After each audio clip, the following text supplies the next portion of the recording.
Hey guys, how's it going? I'm Sydney from PhoneDoc.com. I'm here to do a review for you guys of the Amazon Kindle Fire. This is Amazon's new tablet, and some people are saying that it's the first tablet that can truly compete with the iPad, and the biggest thing that they note is the price. It's only $200. Now, it's basically a slimmed down tablet. It doesn't have all of the features that other, $500, $600, $700 tablets are going to have, but it has games, movies, books, apps through Amazon's App Store, and again, it's affordable. Now, it doesn't have things like GPS, there's no 3G model, there's a couple other things that it's missing, but the question is it still a great tablet? Is it worth the $200, or should you just pay the extra, $300 or $400 and go with something like the iPad? Well, that's what we're going to try to answer, we are going to answer that actually in the full review. Before we get on to that, I have to say, especially to our friends at Best Buy Mobile, they didn't send us the Kindle Fire, but they do send us phones that we add to our One Paw Bandit game, and that's the game where you guys win phones. One of the great things about Best Buy Mobile is that when you go in there, you don't have to worry about somebody trying to sell you a particular phone just because they work for AT&T or Sprint. At Best Buy Mobile, they sell phones from all of the major US carriers, so they're unbiased and they want you to get the best phone that you can get. So thank you, Best Buy Mobile, for being so awesome. Thank you guys for watching this video. It's a review of the Kindle Fire. I'm Sydney from PhoneDoc.com. Let's go check it out. Well, we'll start with the hardware. It's obviously a smaller tablet than what we're used to seeing. It has a 7-inch display. This is an IPS display, which means you're going to get great viewing angles. So you can see if I tilt it to the side, you can still see clearly what's on the display, even at this extreme angle. So that IPS technology really gives you great viewing angles. It is a 7-inch display, like I said, and then let me rotate this back to portrait mode. And it has a resolution of 1024 by 600. So it's not an extremely high resolution, and there are more impressive displays out there, but still it's very clear, it's very bright. Once you get towards the small text up here and when you're web browsing, you're going to notice some pixelation when you're looking at pictures, which we'll go into in a little bit with the Pictures app, with the gallery app. When you look at graphics, things get a little bit rough, but for the most part, in just reading books here on the home screen, it's very clear, very crisp, and very bright. The overall design of the hardware is very simple, very minimalistic. You can see on the front here, there's no physical buttons. It's just a black bezel. Nothing really stands out. And there's also no buttons on the side. So if we go here, you can see there's no button here. And on the right side, no button. So there's no volume rocker button like you'll get with most tablets, with most smartphones. The only way to change the volume is to use the settings menu up here. You get to that by tapping in the corner, and you can change the volume. So it's more like a soft button instead of a hard physical button. That's a downside for some people, so it's something to consider. It's definitely not a reason to not buy the tablet, but something to consider. On the bottom, you have the 3.5mm headphone jack, micro USB port, and then this is the power button, which also puts the screen to sleep, and you can wake it up and slide across. The only thing on top are two speakers. The speakers sound great. They sound really good, whenever watching movies. Now, the only complaint I have about this is that when I'm holding it in landscape mode, which is what you're going to be doing whenever you're watching movies, the sound is only coming from one side, so there is kind of that element to consider, and definitely an obvious one.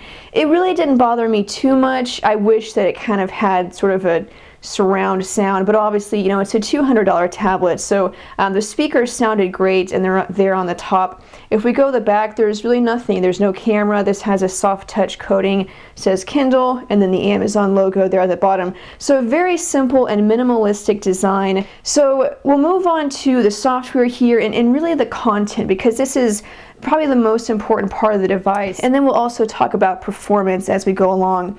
So this is an Android tablet. It runs Android version 2.3, which is also known as Gingerbread, but as you can see, this doesn't look like any Android tablet we've ever seen, because Amazon has really customized the OS a lot. So there's virtually it's pretty much devoid of any Androidness at all. You really couldn't tell just by looking at it. On the home screen, it's basically just a bookshelf, so you have your most recent items. This could be books, movies, games, apps, web pages. You can see this is something that you can't clear. You can't delete items from this list.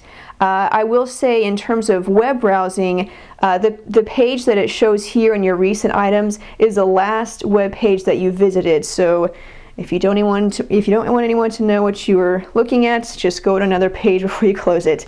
And then below that, you have your favorite item. So you can say, I want to take the gallery and I want that to be right here on the shelf all the time, no matter what. You can see it adds it, and then as is needed, it will add extra shelves. And again, this can be apps, books, movies, anything.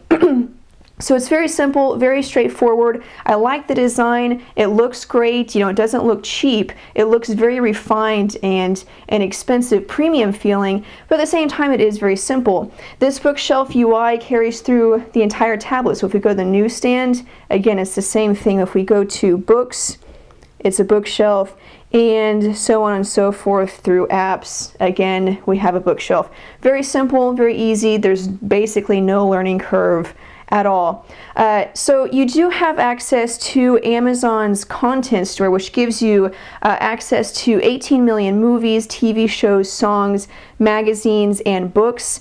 Using Amazon's App Store, you have access to thousands of popular apps, games, including Netflix, Hulu Plus, Pandora, and more. That is obviously straight from Amazon.com. But the point is that you have tons of content. So we'll start by going to books, and we'll look at the book app, and the newsstand app is pretty much the same in terms of reading magazines. So I went to the store and I got two books here. It came with the dictionary, but I also got this sample book, Girl with a Dragon Tattoo. So you can see I select it, it opens it up, and this is basically what it looks like. Now you can change certain things, like for example, if you don't like the black and white style, you can change it to white and black, or you can change it to a cream background with black text. You can change the size of the text. You can also change the margins, how far in they come. Oh, this is actually line spacing that I'm changing. So you can change the line spacing, and then you can change the margins. And then you can also choose a typeface. You can see you have a couple of options here. So if I want to change it to Arial, very simple, again. And then of course you can bookmark it. You can see I've bookmarked this page here, so when I open it up, even if I've swiped to another page before I close this book, once I open it, it'll go back here. You know, it's basically like Amazon's Kindle app. It's just, you know, very well designed. Now the question is, you know, it's let me see if I can get that to come up. The question is, it's not an ebook reader per se, in the fact that it doesn't have e-ink technology. So is it practical to read a book on, you know, just a basic LCD display? In my experience, no, not really. It's gonna pretty much burn your eyes out. I found that the reason why I had changed it to this black background with white text is because this for me was the easiest way to enjoy, you know, or try to enjoy prolonged reading. Like if you're gonna read for, you know, say 30 minutes or less, you know, probably won't bother your eyes too much. But really, considering that it's just a normal LCD display, it's probably not the best thing to use for prolonged reading, at least not with books. Now with magazines it's different because you have graphics, some of them have videos, it's kind of a different experience. But that's the books app. If we go over to music, this is what your music looks like. And I forgot to mention this in books, but in every tab you'll see you have a differentiation between device and cloud. Device is, this is what I have actually downloaded to the device. The device has 8 gigs of internal storage. Now I will note that that 8 gigs is not completely available to you because Amazon has included certain apps that you can't uninstall, which I'll get to when I get to the apps section. So you actually only have just over 6 gigs of internal memory available to use, and then so that's on the device, but then you also have cloud, which is music that maybe you've purchased in the past, or books or apps that you've purchased in the past, but you just haven't actually downloaded them to the device. So the cloud storage gives you basically unlimited storage, and then on the device you have 6 gigs, and you have that differentiation in every in every tab. So here in the music we have playlists, artists, albums, songs. Here I've downloaded a song and we can select it to play. And this is basically what the music player looks like. It works in portrait mode as well as landscape mode. And you can see it's, very basic, but it looks great. The interface is simple. I think basically the common theme of the Kindle Fire is that it is very simple. The interface is nothing complicated, but it's also not ugly. It still looks good. It's very pretty and very functional. You have some options here to go back to the list of songs on this album, and then you can go back and go back again. So we'll pause that, and that's basically the music player. Now you can download music, like I mentioned before, from Amazon's MP3 store. So if you have music from, say, iTunes or wherever you've purchased your music, it's very, very easy to get that music onto the tablet.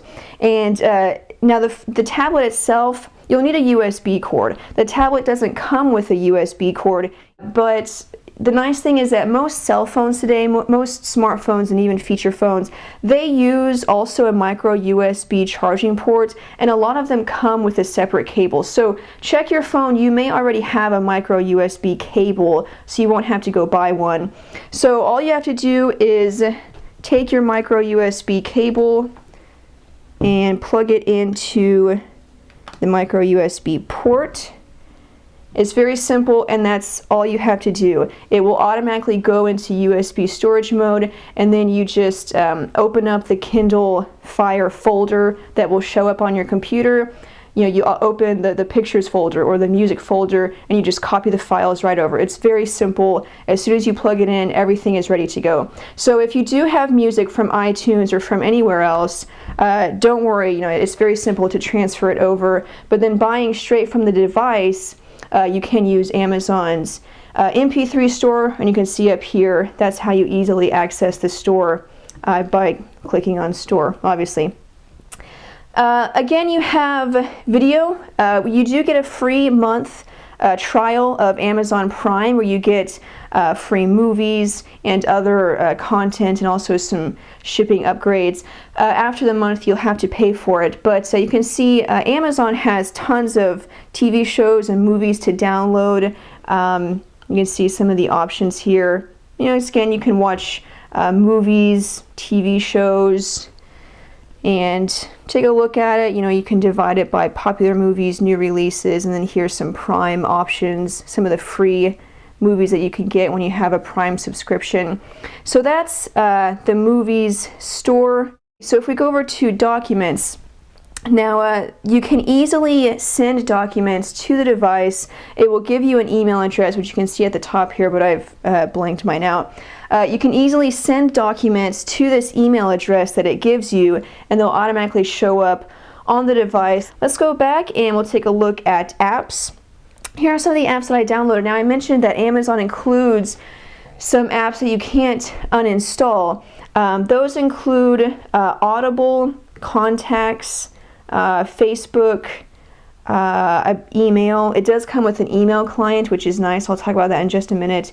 Gallery, help and feedback, IMDb, Amazon Shop, Quick Office, Pulse, I believe.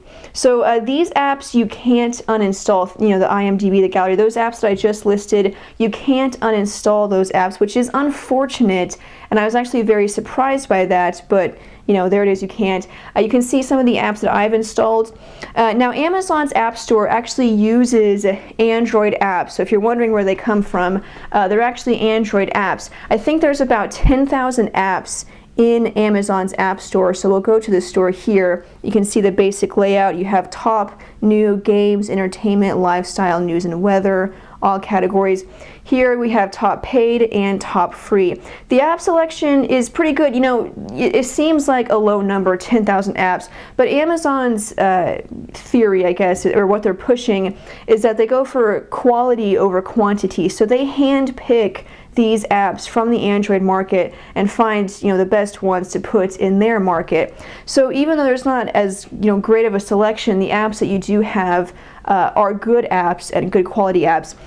You know, personally, I haven't had any problem in finding apps that I want to use. You can see just here we have Angry Birds, Fruit Ninja, Hulu Plus, Netflix, AccuWeather for Android, Scrabble, Bejeweled, Quick Office Pro. You know, it's not a productivity device, but you do have access to apps like Quick Office Pro where you can, you know, open Word documents and things like that, movies with Flickster, Yahoo Mail. So you can see you have a pretty good selection of apps. And then going back to the ones that I've downloaded, you know, I have the AccuWeather app, Drag Racing, ESPN Score Center.